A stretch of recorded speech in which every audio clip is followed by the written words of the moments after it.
Pascal Durand est avec nous. Bonjour, Bonjour. Député européen Europe Écologie Les Verts. Vous êtes également secrétaire national. Vous étiez, mais vous avez toujours des fonctions quand même importantes là-bas. D'abord, réaction sur le barrage de Sivins. Est-ce qu'on est pour vous dans la logique républicaine? Le Conseil général du Tarn prend une décision, dit on fait un plus petit barrage. Du coup, les CRS évacuent d'ailleurs dans le calme les zadistes.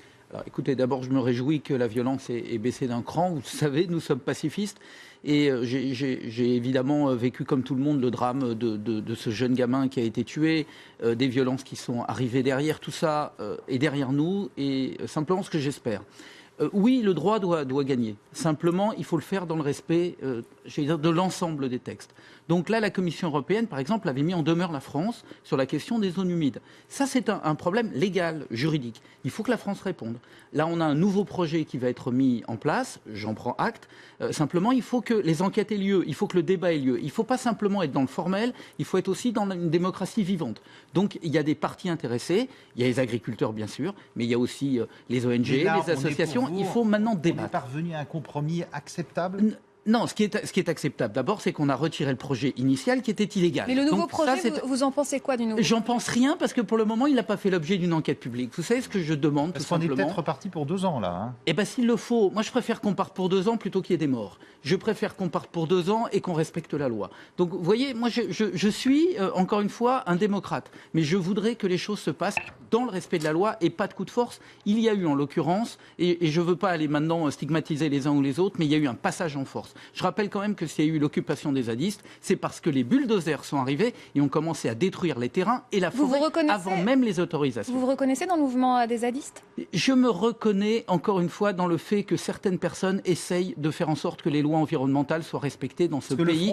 Elles sont aussi importantes. Le Front de gauche dit ils ont raison, les zadistes. Non mais moi, écoutez, je ne suis pas là pour donner des bons et des mauvais points. Je suis là pour essayer de faire en sorte qu'on respecte à la fois les lois applicables en matière agricole et les lois applicables en matière environnementale. Il y a des zones à protéger, il y a un certain nombre de débats. Ils doivent être faits dans la transparence et la démocratie. L'enquête a eu lieu après les bulldozers. Voilà, c'est ça l'erreur qui s'est passée. Ne la refaisons pas. Pascal Durand, vous nous avez amené votre revue de presse avec notamment ce papier, cet article de Mediapart de jeudi sur le coût exorbitant des centrales nucléaires et sur les pertes d'Areva, près de 5 milliards annoncés pour l'année dernière.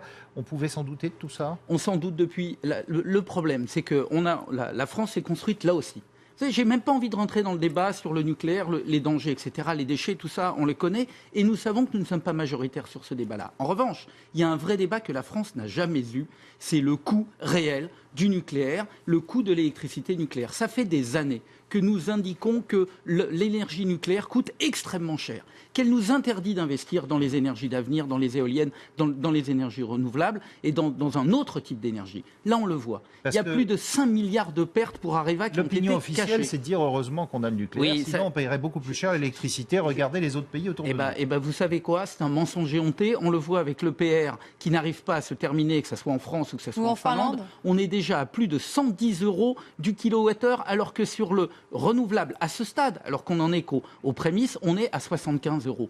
Donc on voit bien qu'on nous a menti. Moi, là aussi, vous savez ce que je demande? Je demande de la transparence. Ce qu'a fait mon ami Denis Baupin à l'Assemblée nationale sur le coût de l'électricité nucléaire, avec la Cour des comptes, avec le Sénat, est une avancée remarquable. En France, il n'y a jamais eu de débat réel, transparent, sur l'énergie. C'est pas possible. Tourner l'industrie, on rouvre les centrales à charbon, le pétrole, comme le fait l'Allemagne. Mais vous savez, oui, allez, je l'ai déjà dit d'ailleurs, et je le dis en tant qu'écologiste, la manière dont l'Allemagne est sortie du nucléaire de manière brutale n'est pas une manière démocratique. C'est pareil, ils l'ont fait en force. Moi, je souhaiterais, vous savez, il y a beaucoup de pays qui s'en sortent sans nucléaire et qui n'ont pas de leçons à recevoir, y compris sur l'efficacité énergétique. Il y a énormément de choses à faire. Je demande là aussi à ce qu'il y ait des débats transparents et qu'il n'y ait pas une omerta sur la question du nucléaire dans ce pays. Pascal Durand, on va continuer votre revue de presse. Vous avez choisi une dépêche de l'Agence Europe de la semaine dernière sur l'évasion fiscale pour davantage de transparence. Vous pensez qu'il y a encore beaucoup à faire? Alors, je l'ai choisi pour 2 raisons. D'abord, pour dire que ça travaille à l'Europe. Parce que vous savez, on entend toujours l'Europe, c'est des fonctionnaires, c'est des bureaucrates, ça sert à rien. Tout ce qui se passe de bien dans ce pays, c'est le gouvernement français. Mais quel qu'il soit, tout ce qui ne va pas, c'est Bruxelles ou c'est Strasbourg. Vous êtes député européen. Et je suis député européen et je suis un Européen convaincu et je le revendique. J'ai choisi cette dépêche tout simplement pourquoi? Parce qu'on est dans une situation de crise en Europe majeure. On a des problèmes budgétaires. Il n'y a pas qu'en Grèce, on en a aussi en France, on en a dans beaucoup de pays. Et on a une évasion fiscale qui est très lourde. On parle de 2000 milliards de concurrence en plus fiscale. On voit que des grandes entreprises qui n'ont aucune activité au Luxembourg, par exemple, vont payer ou ne pas payer des impôts au Luxembourg. Ce que nous essayons de faire... Le Luxembourg, c'était Jean-Claude Juncker. Mais absolument, dans et nous l'avons dit. Alors maintenant, on nous explique que c'est plus le même homme, parce qu'il est président de la Commission, et puis bon, moi, vous savez, je ne suis pas pour qu'on poursuive les gens à vie, donc il n'y a pas de problème. Et c'est lui qui a mis en route le système. Et vous savez quoi? Moi, ce que je demande, là, c'est pas de la répression. J'ai porté un amendement dans une directive droit des actionnaires pour qu'on ait juste, simplement une information pays par pays, ce que payent les grandes entreprises d'impôts, les chiffres d'affaires qu'elles y réalisent et le nombre de salariés qu'elles ont. C'est tout. Je ne demande pas d'interdiction, de punition. Je demande juste à ce que vous puissiez savoir, en tant que journaliste et nous, en tant que citoyens et politiques, ce qu'elles payent dans chacun des pays. Et on verra, par exemple, que quelques grands groupes qui font des chiffres d'affaires faramineux en France ou en Allemagne, par exemple, vont au Luxembourg pour ne pas payer d'impôts. Les banques, notamment? Les banques, on l'avait demandé au moment de la loi bancaire. On sait que la BNP, par exemple, a 42 filiales au Luxembourg. J'imagine qu'elle a beaucoup d'activités au Luxembourg, mais enfin, tout de même, moi, je voudrais savoir, très concrètement, qu'est-ce qu'elle y fait et qu'est-ce qu'elle y paye comme impôt. Vous voyez, c'est pas punitif, ça, c'est pas répressif, c'est juste de la transparence. Vous et moi, quand on gagne de l'argent quelque part, on doit le déclarer au fisc. Eh bien, que les grandes entreprises fassent la même chose. Il nous reste très peu de temps pour...